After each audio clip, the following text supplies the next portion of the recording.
आमने सामने बालकनी। माँ, आज खाने में क्या बनाया है? मेरे पेट में बहुत तेज से चूहे दौड़ रहे हैं, जल्दी खाना लगा दो।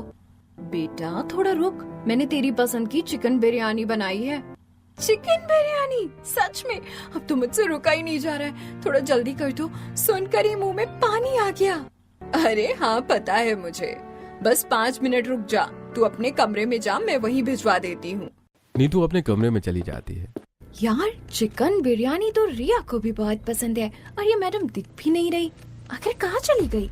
इतने में पल्लवी नीतू के कमरे में खाना लेकर आ जाती है।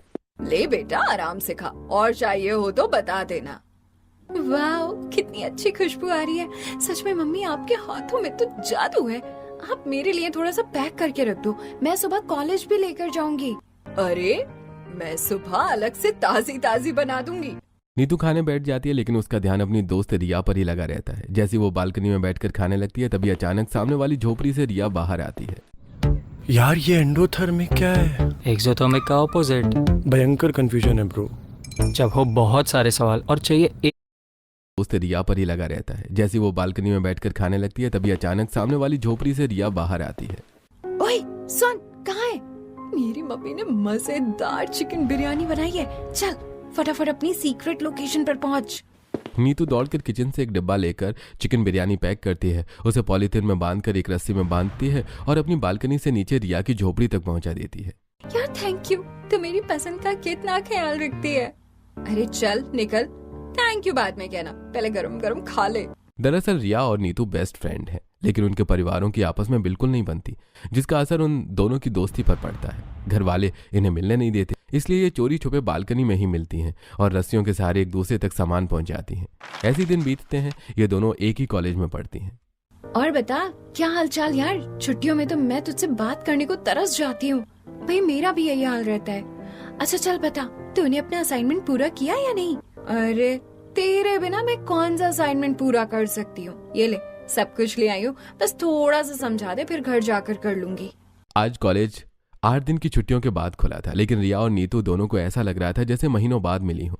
घर आकर रिया नीतू का असाइनमेंट पूरा करने लगती है, तभी पूनम असाइनमेंट पर नीतू का नाम देखकर नाराज हो जाती है। रिया, मैंने तुझे 1000 बार कहा है अपने काम से मतलब रखा कर। क्या हर वक्त इस अमीरजादी का काम करती रहेगी? तुझे खुद कोई काम नहीं है क्या? अरे मम्मी, उसने किया था, बस थोड़ा सा रह गया था, वही कर रही हूँ मैं। जब हम मना करते हैं तो तू वहाँ काम क्यों करती है? इन अमीर लोगों से दूरी बनाकर रखो, वरना एक दिन ऐसा मुंह के बल गिरोगी कि खुद अकल आ जाएगी। हाँ, तेरे पापा बिल्कुल सही कह रहे हैं। माँ पापा की डांट सुनकर रिया चुपचाप असाइनमेंट पूरा करती रहती है। मुझे समझ नहीं आता, आखिर इन दोनों परिवारों के बीच इतनी दुश्मनी क्यों है कि एक दूसरे के खिलाफ इतना जहर क्यों उगलते हैं? सुबह रिया झोपड़ी से बाहर निकलती है तो नीचे एक चिट्ठी पड़ी मिलती है। रिया चिट्ठी पढ़ते हुए, महारानी कहाँ रह गई? निकल भी जा घर से, मैं कब से तेरा इंतजार कर रही हूँ। मेरा असाइनमेंट पूरा हुआ या नहीं? आज कॉलेज थोड़ा जल्दी चलेंगे।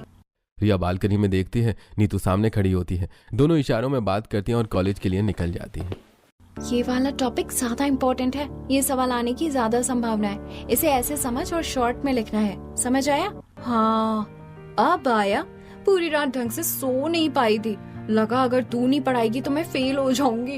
अरे पगली, मैं तुझे क्यों नहीं पढ़ाऊंगी? चल जल्दी, वरना पेपर बांट दिए जाएंगे। परीक्षा खत्म होने के बाद नीतू और रिया दोनों अपने अपने घर आ जाती हैं। मम्मी, आपको पता है ये रोज कॉलेज उस गरीब रिया के साथ जाती है और कॉलेज में इसके अलावा इसका कोई दोस्त भी नहीं है। नीतू, और तुम्हें ये जानकारी किसने दी?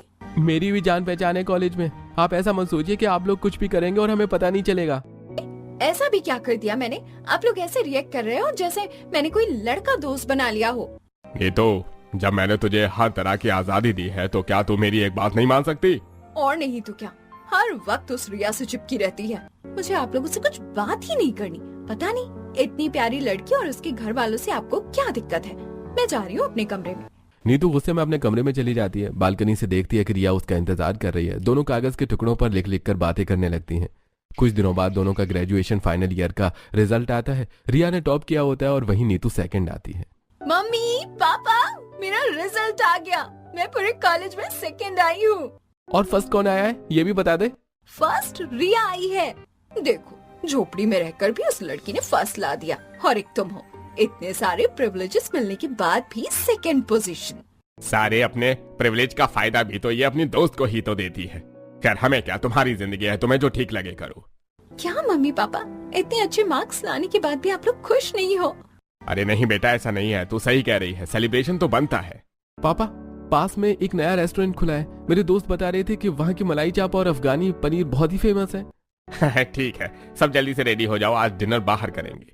नीतू अपने परिवार के साथ रिजल्ट की खुशी में बाहर डिनर करने चली जाती है। इधर रिया के घर में उसकी माँ ने भगवान जी को भोग लगाया है और खुशी में घर में ही बेसन का हलवा, आलू पूड़ी और कई पकवान बनाए हैं।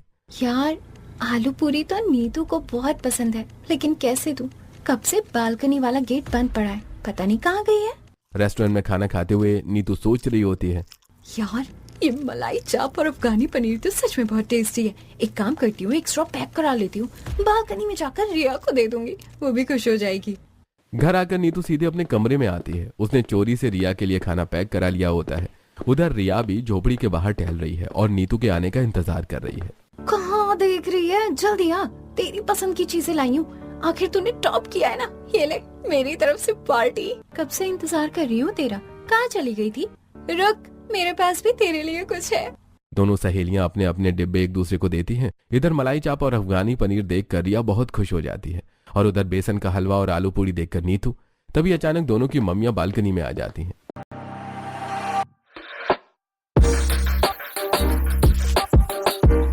बेसन का हलवा और आलू पूड़ी देखकर नीतू। तभी अचानक दोनों की मम्मियां बालकनी में आ जाती हैं। नीतू, मैंने तुझे कितनी बार कहा है कि इन भिखारियों के मुंह मत लगा करो।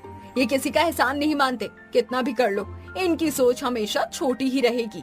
मैंने 1000 बार कहा है इन मतलबी लोगों से दूर रहा कर। इनके लिए अगर हम अपनी जान भी दे दें तब भी इन्हें कोई फर्क नहीं पड़ेगा। दोनों मम्मियां अपनी अपनी बेटियों को खींचकर घर के अंदर ले जाती हैं। दोनों सहेलियां उदास हो जाती हैं। कुछ दिन ऐसे ही बीत जाते हैं। एक दिन कॉलेज में नीतू बहुत खुश होकर रिया से मिलती है। अरे यार, कहाँ थी? कब से तेरा इंतजार कर रही थी, तू बालकनी के नीचे भी नहीं आई। यार मम्मी के साथ काम करा रही थी, फिर टाइम देखा तो कॉलेज का टाइम हो गया, तो फटाफट रेडी होकर सीधा कॉलेज आ गई। बता, कुछ काम था क्या? पगली, तेरे साथ एक बहुत बड़ी खुशखबरी शेयर करनी थी, क्योंकि अब तो हम कॉलेज भी नहीं आएंगे, फेयरवेल पर ही मिलेंगे शायद। इसीलिए मैं तेरा इंतजार कर रही थी बालकनी से। तो जल्दी बता ना, सस्पेंस क्यों बना रही है? दरअसल मेरा रिश्ता तय हो गया है शहर के बहुत अच्छे घर में। लड़का इंजीनियर है, अभी उसकी जॉब लगी है, पूरे 50 लाख का पैकेज लगा है। वाह यार, कांग्रेचुलेशंस, ये तो सच में बहुत बड़ी बात है। शादी कब कर रही है? यार मैं खुश भी हूँ और थोड़ी उदास भी। इसमें उदास होने वाली कौन सी बात है? देखना, यहाँ हम रोज मिल लेते हैं, घर आमने सामने, बालकनी से बातें हो जाती हैं। लेकिन ससुराल पता नहीं कितना दूर होगा, फिर हम कैसे मिलेंगे? हाँ यार, ये बात तो सही है, लेकिन चल देखते हैं आगे क्या होता है। दोनों सहेलियां अपने अपने घर आ जाती हैं। इधर अच्छे घर में रिश्ता लगने की वजह से नीतू के घर में खुशी का माहौल है। इधर घर में नीतू की शादी की बातें चल रही हैं। उधर रिया के घर में भी अब उसकी शादी की चर्चा होने लगती है। अजी सुनते हो, जागृति बहन रिया के रिश्ते का पूछ रही थी। तो फिर क्या जवाब दिया तुमने? क्या जवाब देती, कह दिया कि अब पढ़ाई पूरी हो गई है, अब तो शादी करनी ही है। अगर आपकी नजरों में कोई अच्छा लड़का हो तो बता देना। हाँ, ये तो सही कहा, चलो देखते हैं, शादी तो करनी ही है। इधर रिया के माँ बाप भी अब उसके लिए एक अच्छे रिश्ते की तलाश में लग जाते हैं। उधर नीतू का होने वाला पति यानी आर्यन अपने बेस्ट फ्रेंड रोहन से मिलने जाता है। हाँ भाई, क्या हालचाल? तू तो दिखाई नहीं देता, सोचा कॉलेज में ही मिलेगा, तो मैं यहाँ चला आया। सही क्या भाई, अब घर में तो हम दोनों मिल नहीं सकते, वरना मम्मी पापा आग की तरह बरस पड़ेंगे। हाँ यही वजह है, वरना मैं तो रोज तेरे साथ चाय पीने आ जाता। वैसे तुझे एक बात बतानी थी। हाँ हाँ बता, क्या बात है? तेरे भाई का रिश्ता हो गया है और जल्दी शादी होने वाली है। अरे तूने रिश्ता करा लिया और बात शादी तक पहुंच गई है। अरे तू मुझे अब बता रहा है ना, जा, मुझे तुझसे कोई बात नहीं करनी। अरे अरे, लड़कियों का तरह गुस्सा क्यों कर रहा है?